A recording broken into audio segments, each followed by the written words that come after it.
आकाशवाणी संबलपुर आंचलिक खबर पढ़ुचन सुप्रीति मिश्र। जुहार पहला मुख्य खबर आयुर्वेद जोग आउ आयुष प्रणाली सामग्रिक स्वास्थ्य परिचालना लगी गोटे विज्ञान आए कहले राष्ट्रपति। जरायु कर्कट रोग नियंत्रण लगी आबा 28 तारिख दिन सारा देशे मूल हेबा किशोरी टीकाकरण अभियान। पुरी श्रीमंदिर रत्न अलंकार गणती मणती मार्च मासर पहला हप्ता थी हेबा कहले आईन मंत्री।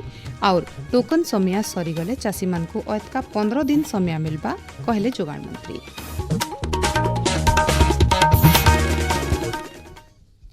एथर पूरा खबर आयुर्वेद जोग आउ भिन्न भिन्न आयुष प्रणाली खाली रोगर चिकित्सा थी सीमित नुहे से इटा सामग्रिक स्वास्थ्य परिचालना लगी गोटे विज्ञान आए बोली राष्ट्रपति द्रौपदी मुर्मू कहिछन। महाराष्ट्रर बुलधाना ठाने जातीय आरोग्य मेला 2026 के उद्घाटन करिकी राष्ट्रपति कहिछन देशवासी को सुस्थ रखबार्थी आयुष चिकित्सा पद्धति गुरुत्वपूर्ण भूमिका रही। जोग आयुर्वेद शह शह बछर हेला लोक चिकित्सा सुविधा जोगी आसुची। देश के बरकस करबार्थी सुस्थ नागरिक मानकर भूमिका गुरुत्वपूर्ण आए। रोग निराकरण लोक को व्यक्तिगत लाभ देवार सहित देशर स्वास्थ्य सेवा व्यवस्था उपरे थिबा बोझ के भी कम करसी बोली राष्ट्रपति कहिछन। इस 4 दिवसीय आयोजन के दौरान आयुष चिकित्सा पद्धतियों के विभिन्न आयामों पर विचार विमर्श किया जाएगा। आयुष के प्रति लोगों की जागरूकता बढ़ाने के लिए परामर्श शिविरों और औषधि पद्धतियों का आयोजन किया जा रहा है। ऐसे आयोजनों की विशेषज्ञों उद्योग जगत के प्रतिनिधियों और जनसामान्यों के बीच संवाद एवं सहभागिता स्थापित करने में महत्वपूर्ण भूमिका है।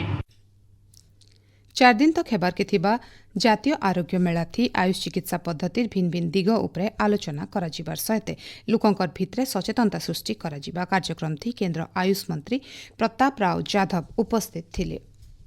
देशे आइबा 28 तारिख दिन किशोरी मानकु जरायु कर्कट सर्वाइकल कैंसर निरोधी टीका दियाजिबा।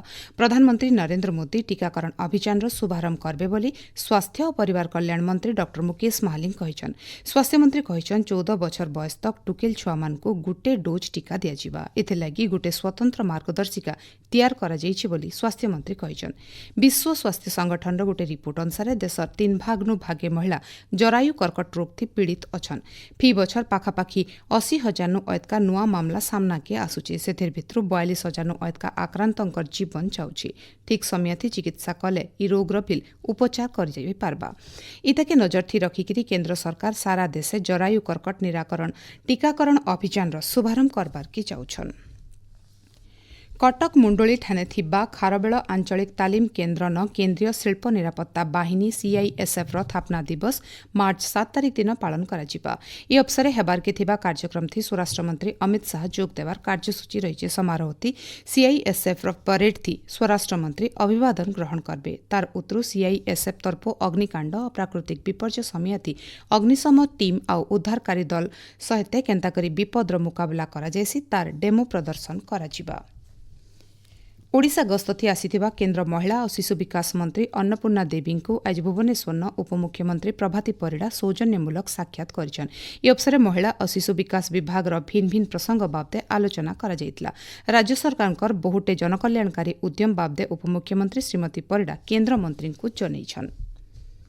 ओडिशा गस्तथी आसीथिबा जातीय मानवाधिकार आयोग स्वतंत्र पर्यवेक्षक बालकृष्णा गोयल आज भुवनेश्वर न भिन्न भिन्न कार्यक्रम थी जोग देछन। भुवनेश्वर सीआरपी अंचल न गोटे सुलभ मूल्य केन्द्र के जाइकरी सेन दिया जाउथबा साधारण बंटन काम तदारख करिकरी हिताधिकारी मानकर संगे भी आलोचना करथिले। तार उतरु खंडगिरी सुभद्रा महताब स्वतंत्र पोष्य संतान केन्द्र के जाइकरी से समीक्षा करथिले।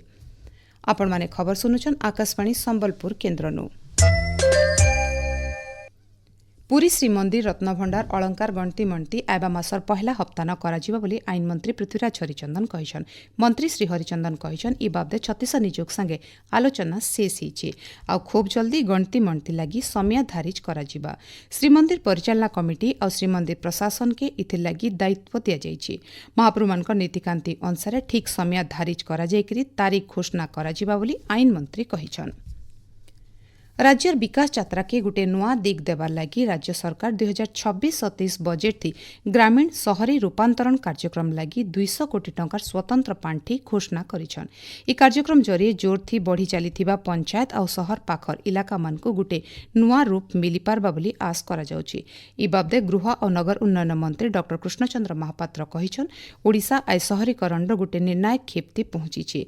ई समय थी 200 कोटी टंकार ई पांठी एचनिर समियार योजनार मूलक पदक्षेप सुसंगठित और प्रगतिशील ओडिशा लगी निहि पकाबा बोली मंत्री श्री महापात्र कहिछन। टोकन समिया शेष होगला उतरु चाषी मानकु धान बिकवार लगी और 15 दिन ऐतका समिया दिया बोली खाद्य जोगाण और खाउटी कल्याण मंत्री कृष्णचंद्र पात्र कहिछन। मंत्री श्री पात्र कहिछन राज्य मार्च 31 तारिख तक धान घिना प्रक्रिया चलबा। केनसिभिल कारणनु धान बिकवार थी समस्या देखादेले कि डेरी हेले चाषी मानकु चिंता करबार दरकार नाइन।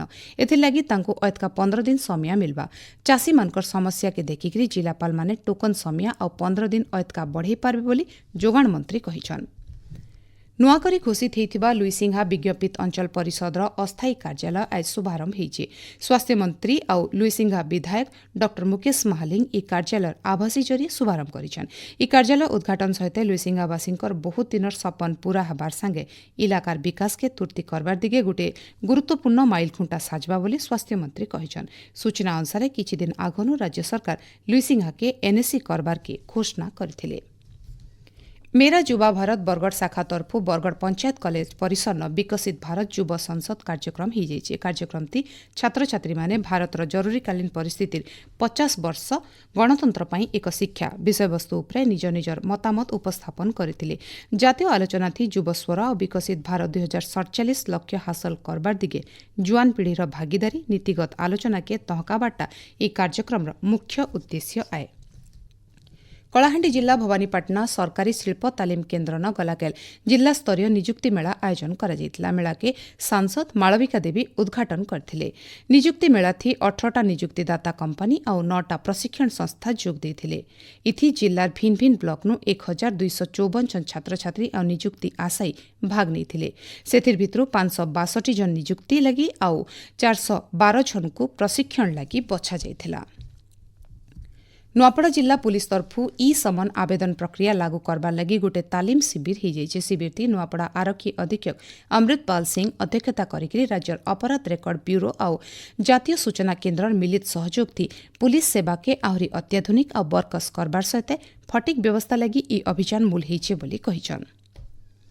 नुआपड़ा जिला खड़ियाल शासित महाविद्यालय न जिला स्तरीय विकसित भारत युव संसद कार्यक्रम हो जाइए। कार्यक्रम थी 200 ऐतका छात्र छात्री जोग देकरी भारतर जरूरीकालीन परिस्थितिर 50 वर्ष गणतंत्र पई एक शिक्षा विषय वस्तु उपरे निज निजर मतामत उपस्थापन करथिले। ई कार्यक्रम थी श्रेष्ठ 10 जन स्वेच्छासेवी बछाइकरी ओडिशा विधानसभा न जिल्लार प्रतिनिधित्व करबे।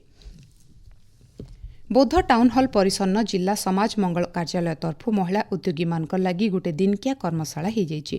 डिजिटल कौशल आईनगत अधिकार और सचेतनता महिला उद्योगी मानकर लगी बजार सुजोग आर्थिक साक्षरता और सशक्तिकरण बाबदे अतिथि माने ई अवसर महिला उद्योगी मानकु सचेतन करथिले। कर्मशाला थी अतिरिक्त उन्नयन और निर्वाही अधिकारी चार्ल्स नायक मुख्य अतिथि भावे जोग देकरी महिला उद्योगी मानकर सशक्तिकरण लगी केन्द्र और राज्य सरकार नौथुवा भिन्न भिन्न पदक्षेप बाबदे आलोचना करथिले। दिल्लीर तालकोटरा इंडोर स्टाडियम न कराटे इंडिया ऑर्गेनाइजेशन कियो तरफु आयबाकालठानु जातीय वरिष्ठ और 21 वर्षनु कम वर्ग थी कराटे प्रतियोगिता मूल हबा। प्रतियोगिता मार्च 1 तारिख तक चलबा। इथि भाग नेबार लगी ओडिशार 31 जनिया गोटे दल दिल्ली जाइछन। सेतिर भितरे 16 जन पुरुष और 15 जन महिला खेलाड़ी भिन्न भिन्न वर्ग थी प्रतिद्वंदिता करबे। सेमानकर भितरे बहुटे जातीय और अंतर्जातीय पदक विजेता खेलाड़ी अछन। पाणीपाग ओडिशार समुद्र खणी और तार पाखर गांगेय पश्चिम बंग उपरे गोटे घूर्णिबलय सृष्टि होइछे। इतार प्रभाव थी राज्यर भिन्न भिन्न जगह न आज वर्षा हो जाइए। अब 24 घंटा भितरे राज्यर बहुटे जगह न वर्षा हो पारे बोली भुवनेश्वर आंचलिक पाणीपाग विज्ञान केन्द्र तरफु अनुमान करा जाइछे। इतार सहित अब 2-3 दिन भितरे रातिर तापमात्रा 2-4 डिग्री तक कमी पारे बोली केन्द्र तरफु कहा जाइछे। शेषे मुख्य खबर फेर खाए। आयुर्वेद जोग और आयुष प्रणाली सामग्रिक स्वास्थ्य परिचालना लगी गोटे विज्ञान आए कहले राष्ट्रपति। जरायु कर्कट रोग नियंत्रण लगी अब 28 तारिख सारा देशे मूल हेबा किशोरी टीकाकरण अभियान। पुरी श्रीमंदिर रत्न अलंकार गणती मणती मार्च मासर पहला हप्ताती हेबा कहले आईन मंत्री। और टोकन समिया सरीगले चाषी मानकु ऐतका 15 दिन समिया मिलबा कहले जोगाण मंत्री। आजिर आंचलिक खबर इन शेष जुहार।